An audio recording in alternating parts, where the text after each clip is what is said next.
Donc on est là en fait pour rendre hommage solennellement en fait aux victimes du 17 octobre 61. Donc, pour vous expliquer un petit peu comment ça se passe, on est juste là, c'est vraiment un rassemblement dans la dignité. Donc on va lire un texte, on va ensuite lire le nom de toutes les victimes du 17 octobre 61, et ensuite on vous invite symboliquement à faire un lancer de ballon, et si on y est autorisé, on jettera des fleurs aussi sur le parvis de la préfecture. Il n'y a pas de raison qu'on ne s'y autorise pas. Il est des politiques qui ont du sang sur les mains. Automne 61, c'est la guerre d'Algérie. Les Français votent pour la fin du conflit. Les tensions montent, les négociations piétinent entre Français et Algériens. Les ennemis de la négociation s'exaspèrent, l'OAS s'enrage. L'engagement au FLN est quasi unanime dans les bidonvilles. On cotise pour la justice, pour la liberté. L'adhésion au FLN fait dès lors de chaque Algérien un terroriste. La guerre d'Algérie est installée en métropole. Le préfet de police de la Seine, Maurice Papon, promet alors de démanteler le FLN en France. Il a demandé les instruments de répression nécessaires pour y arriver, et il agira avec sa propre idéologie, avec le soutien de l'État. Il impose alors, avec l'accord du gouvernement, un couvre-feu visant exclusivement tous les Français musulmans d'Algérie. Un couvre-feu raciste qui interdit à tous les Algériens de circuler de 20h à 6h et qui les empêche de se réunir à plus de 3. Tout est permis pour éteindre les ambitions algériennes à la liberté. On traque, on matraque, on rafle. Le plus humiliant est le harcèlement quotidien de la police au sein des bidonvilles et les interrogatoires approfondis dans les commissariats, la torture, chaque jour, parfois jusqu'à la mort. Papon ne recule devant rien. Il s'est aussi divisé pour asseoir le règne de la puissance coloniale. Il crée des groupes de choc de sa police avec les harkis, des hommes montés contre leurs frères, ou comment meurtrir une nation qui naît. En marge des rafles, des ratonnades.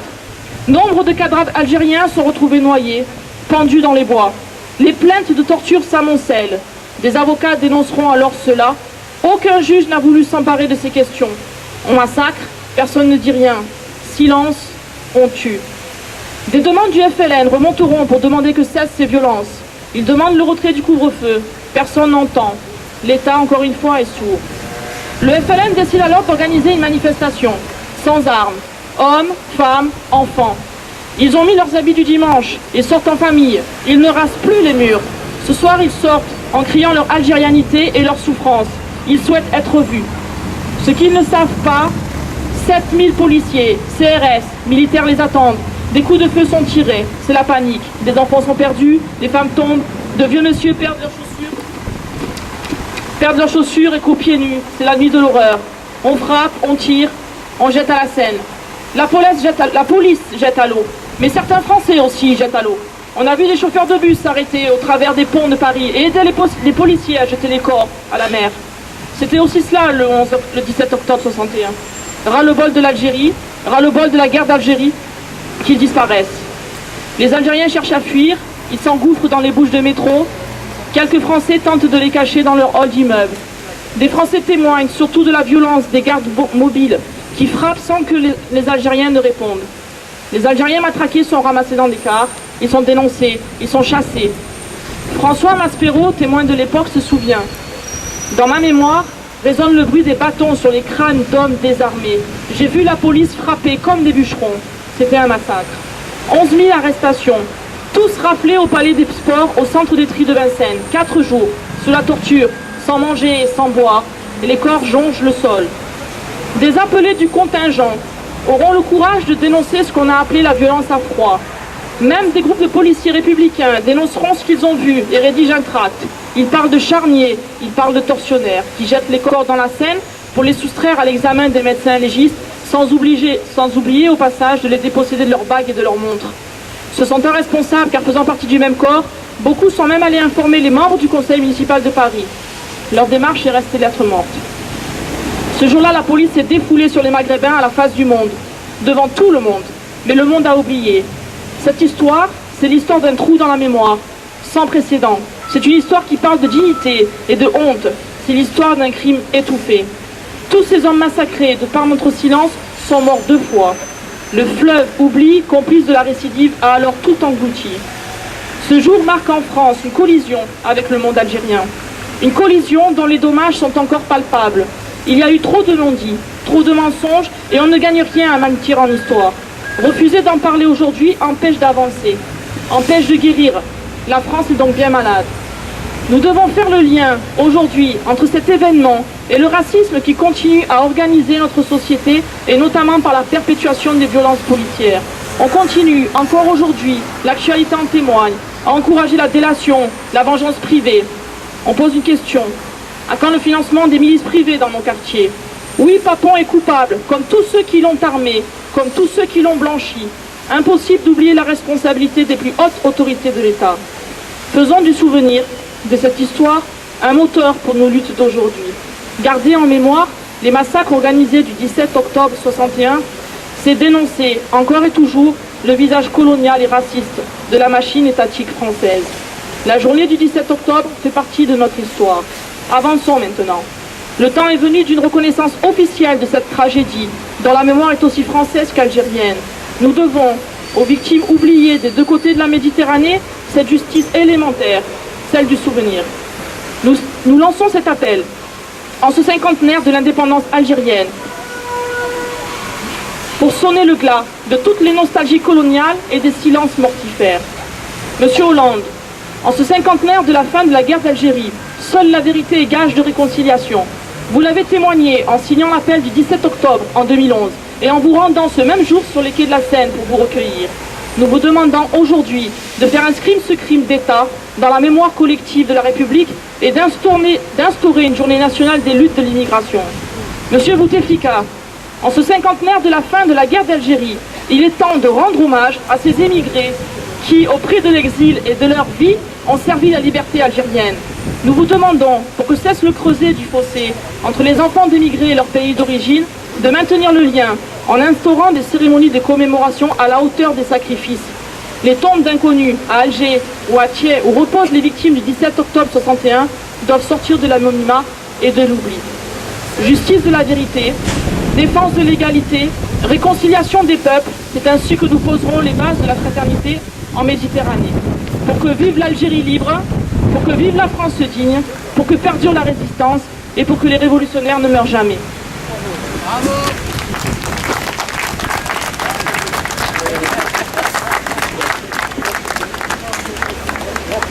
Abadou Abdelkader noyé, date indéterminée.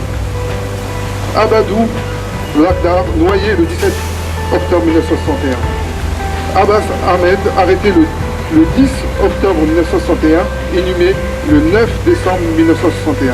Bourash Rabat, Bédar Fatima, Bekakra Abdelghani, Belkasmi Achour, Benasser Mohamed, Dalouche Ahmed, Dawi Simokran, Deroug Abdelkader, Derouz Abdelkader, Djebali Mohamed, Omar Saïd, Arbi Achour, Bali Abdelaziz, Belhalem Rabah, Belbouza Arski, Ben Abdallah Mohamed, Ben Abdallah Alim, Bougnawi Omar, Berbesha Rabah, Drif Akli, Faras Mohamed, Farhi Saïd, Gassem Abdelmajid, Ghazali Lahsen. Au nom du décloisonnement des luttes, on appelle toujours à la nécessité de rester solidaire dans nos actions. On a aujourd'hui une pensée pour Areski Kerfali, dont le procès a lieu demain. C'était le compagnon de Ali Ziri. Il est accusé d'avoir voulu se défendre. On a une pensée pour Georges Ibrahim Abdallah, dont le procès a lieu mercredi prochain, qui lui est condamné d'avoir trop aimé la Palestine en fait. Donc en fait c'est toujours le même système qui couvre les coupables d'octobre 61, qui tue en prison, qui tue dans la rue, qui enferme Georges, qui assigne les précaires à la misère, qui épuise les travailleurs, qui méprise les étrangers, et j'en passe et des meilleurs. Alors faisons note cette formule de Georges Ibrahim Abdallah, c'est ensemble et qu'ensemble que nous vaincrons. On voulait ajouter à cette liste une autre liste de noms.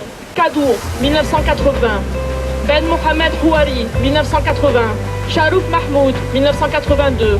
Boutelja Ahmed, 1982. Hashishi Wahid, 1982. Abidou Mohamed, 1982. Zine Zegin, 1984. Fissili Nasser, 1984. Haïf Youssef, 1991. Bahri Mohamed, 1992. Mbowole Makome, 1993. Ticher Mourad, 1993. Mostefa Ziani, 2010. Ben Marama Mohamed, 2011. Jamal Gemawi, 2011. Eliamni Wissem, 2012. Bentouni Amin, 2012. Natboul Nabil, 2012. C'est nous qui brisons les barreaux des prisons pour nos frères. La haine à nos trousses et la faim qui nous pousse la misère. Il y a des pays où les gens au creux du lit font des rêves.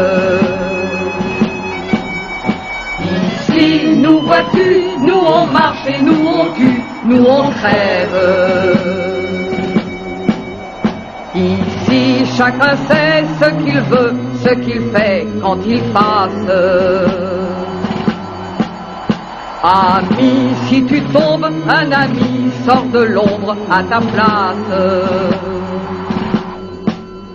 Demain, du sang noir séchera au grand soleil sur les routes. Nique la France et son passé colonialiste, ses odeurs, ses relents et ses réflexes paternalistes. Nique la France et son histoire impérialiste, ses murs, ses remparts et ses délires capitalistes. Nique la France et son passé colonialiste, ses odeurs, ses relents et ses réflexes paternalistes. Nique la France et son histoire impérialiste, ses murs, ses remparts et ses délires capitalistes. Ça y est, c'est réglé, maintenant c'est formel. Ça y est, c'est confirmé, par voie ministérielle. Les nazillons sont lâchés, les bidochons décomplexés. Carte blanche pour les gros pauvres qui ont la haine de l'étranger.